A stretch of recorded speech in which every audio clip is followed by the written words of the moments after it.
star of the show.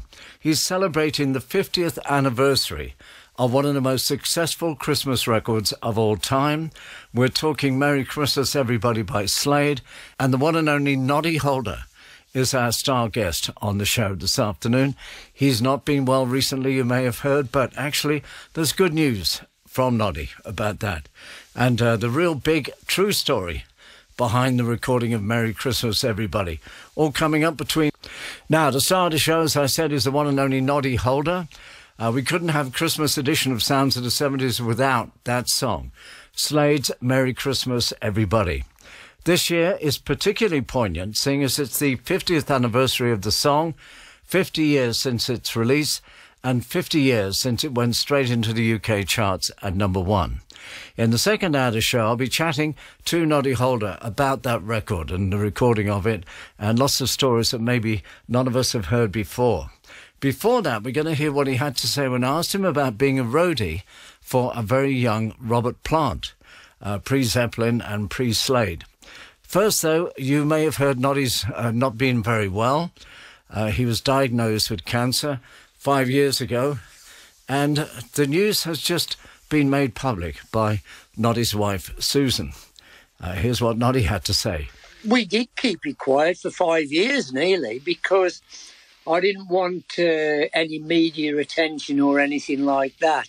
I wanted it so I could get over it in my own way, because I didn't know what was going to happen after the treatment.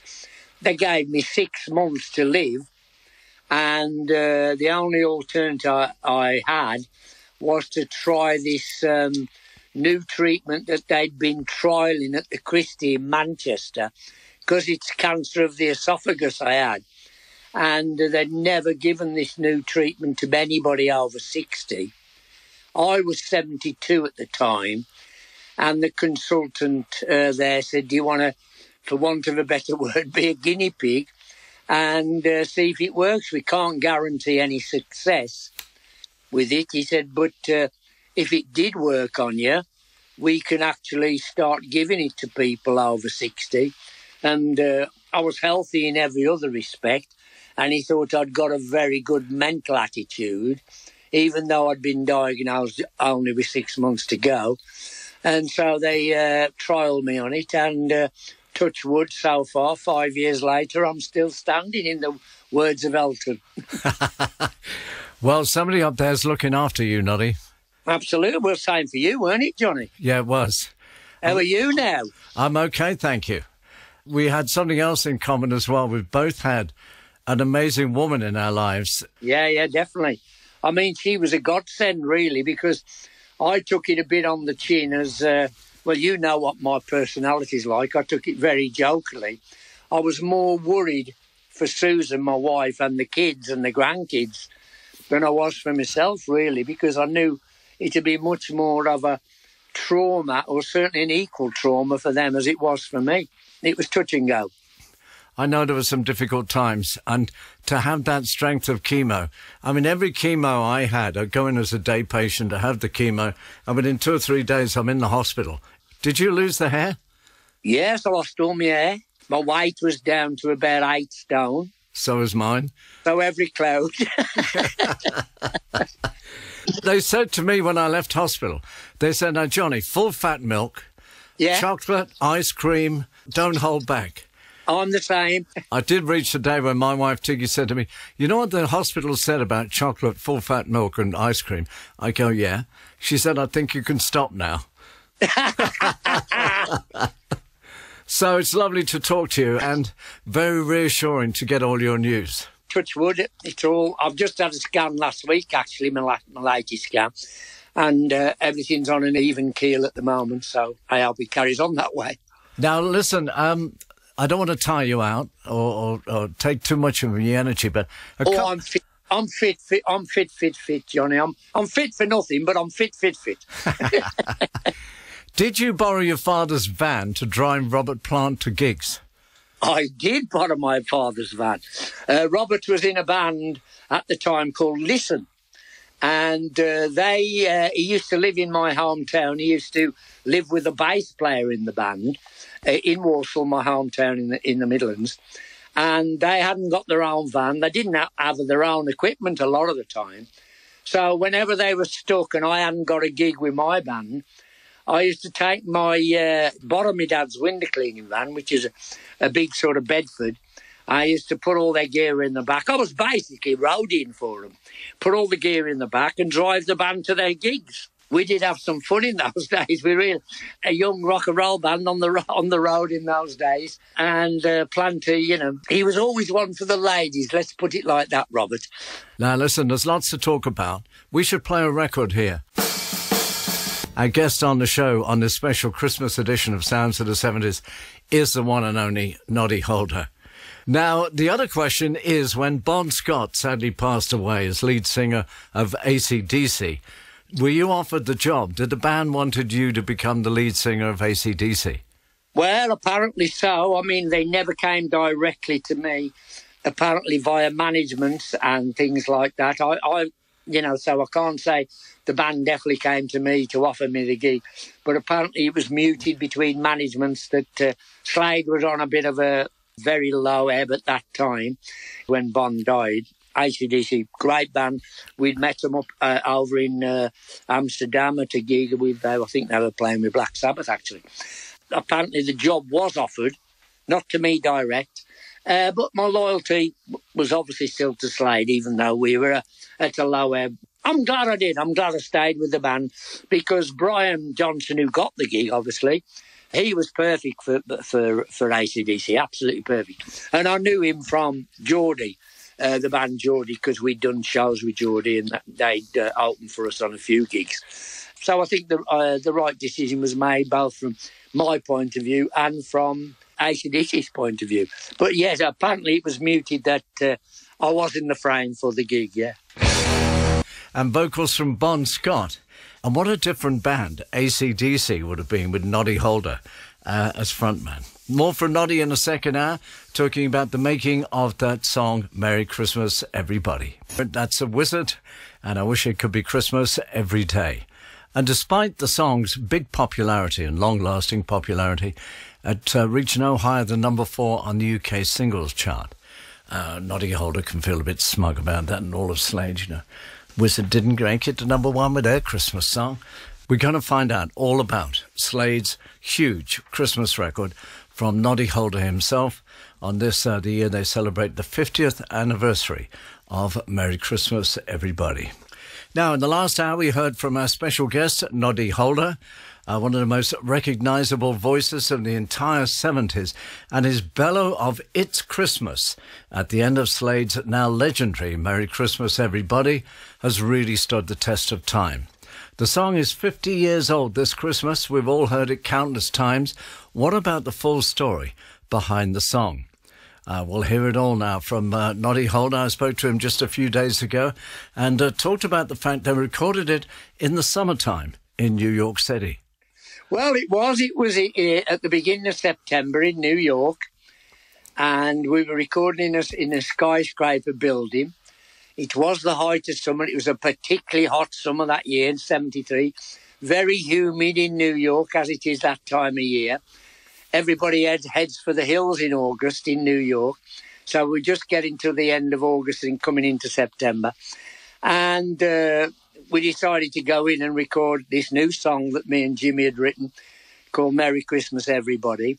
But unfortunately for us, of course, in the July before that, Don Powell, 3 days after our Earl's Court concert, had a car crash where the fatality was his girlfriend was killed in that car crash. He was only given 24 hours to live, Don, and he was put in intensive care. And he lost his memory totally. He had no taste or smell.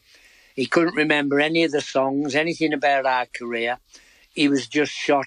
Physically, he was just shattered also. Within 6 months, even though they'd only given him a very short time to survive, within 6 months, he was out of hospital.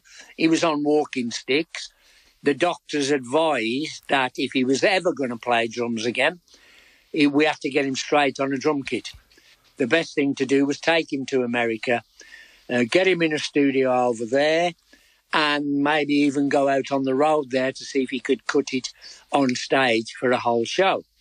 So we took him into the recording studio in New York, and the only thing we'd got written at that point was the Christmas song. And Chas said, well, we'll have to try and put it down. Chas Chandler, our manager and producer, Don couldn't remember it from start to finish. So we had to construct it like a jigsaw puzzle. We were the sort of band that used to go in the studio, put it down as live, all four of us, then overdub on it.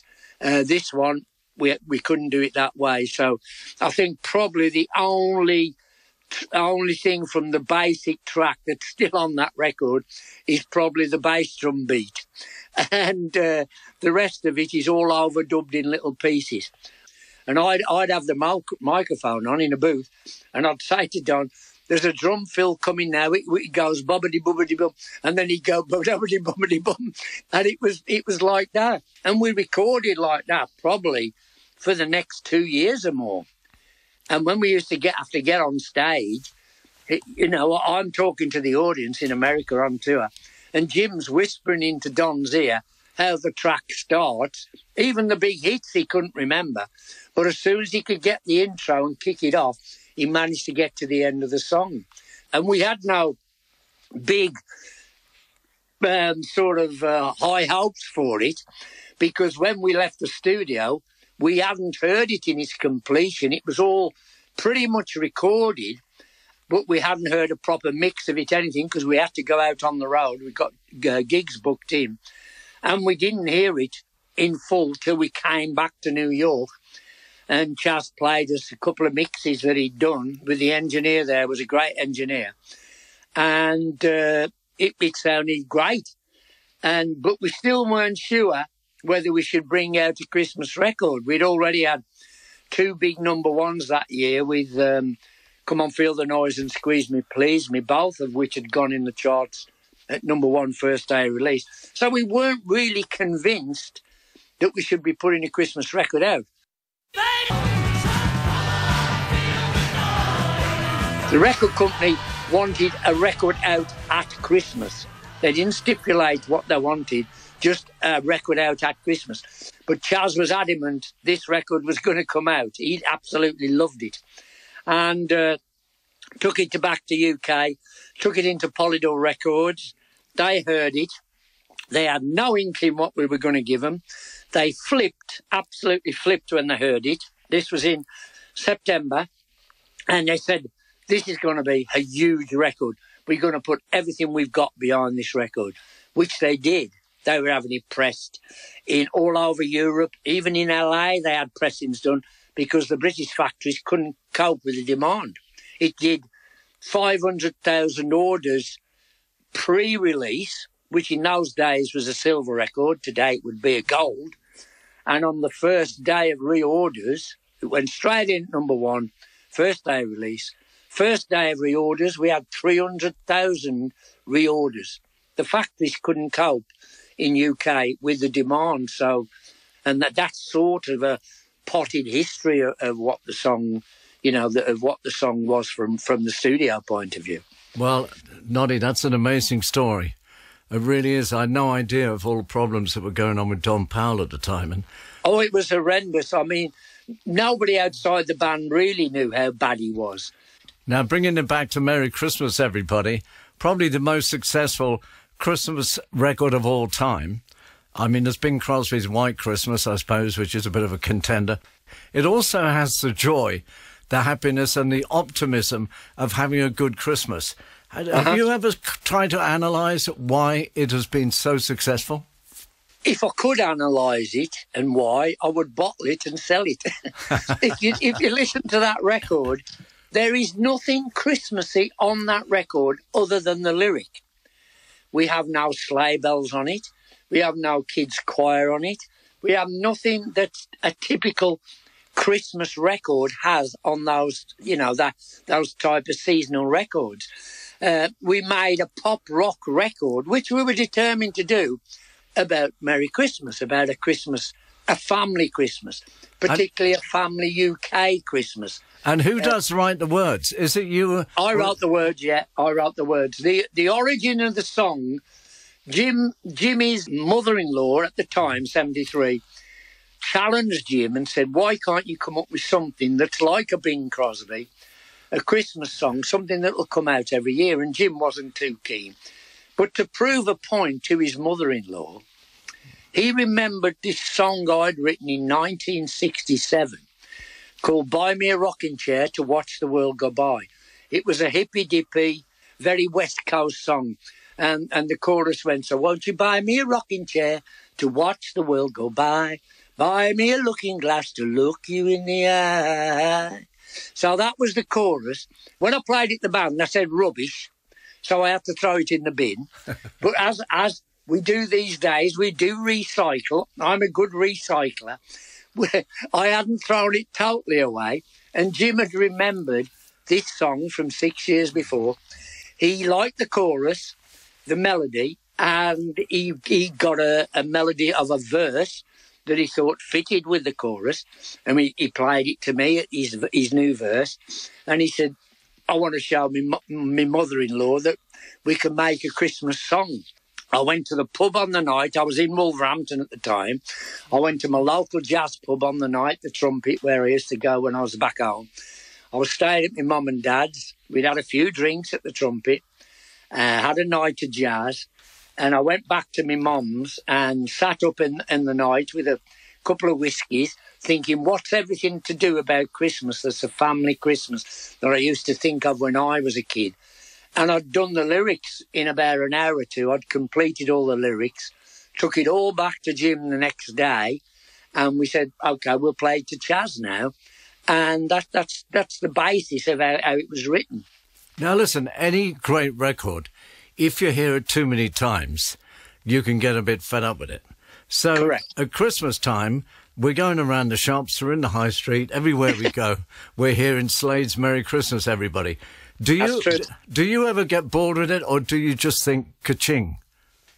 Well, I do think ka-ching as well, but I don't get bored with it. I think it's a great record. And for some reason, it stands up today. The sound doesn't sound dated. The whole song doesn't sound dated.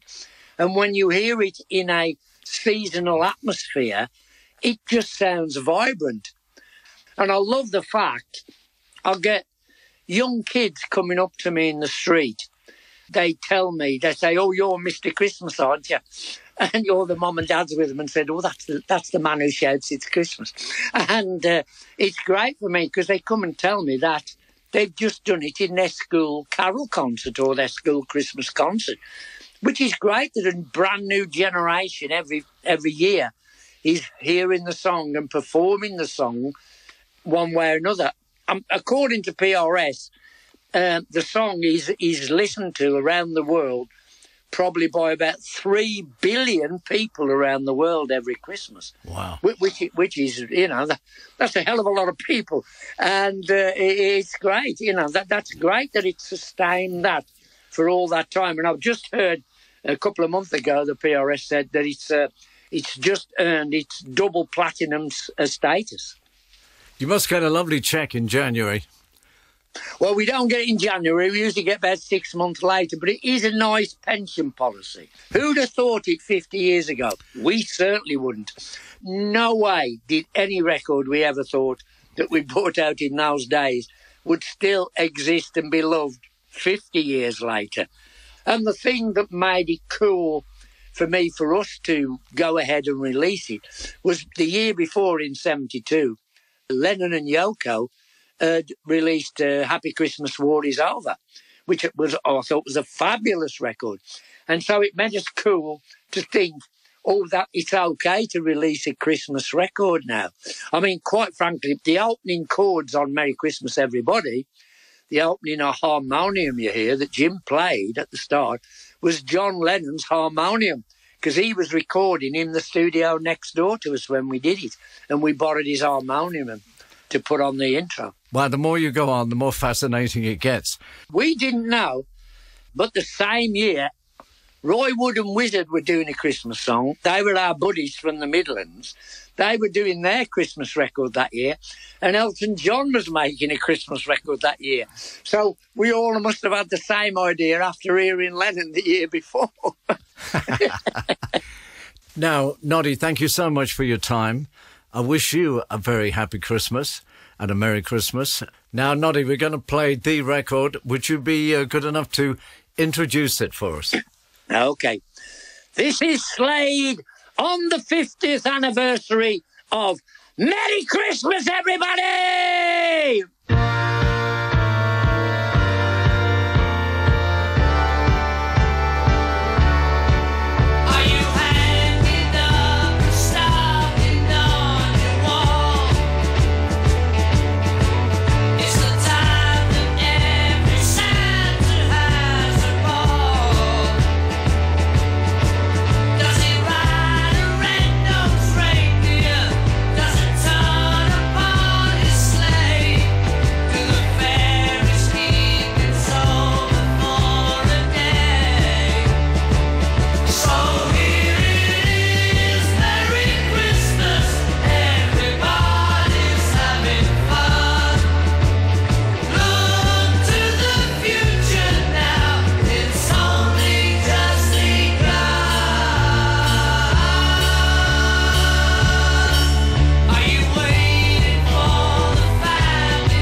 Finally, there it is, after the big story about how it was recorded in the summer in New York. Bizarre, isn't it?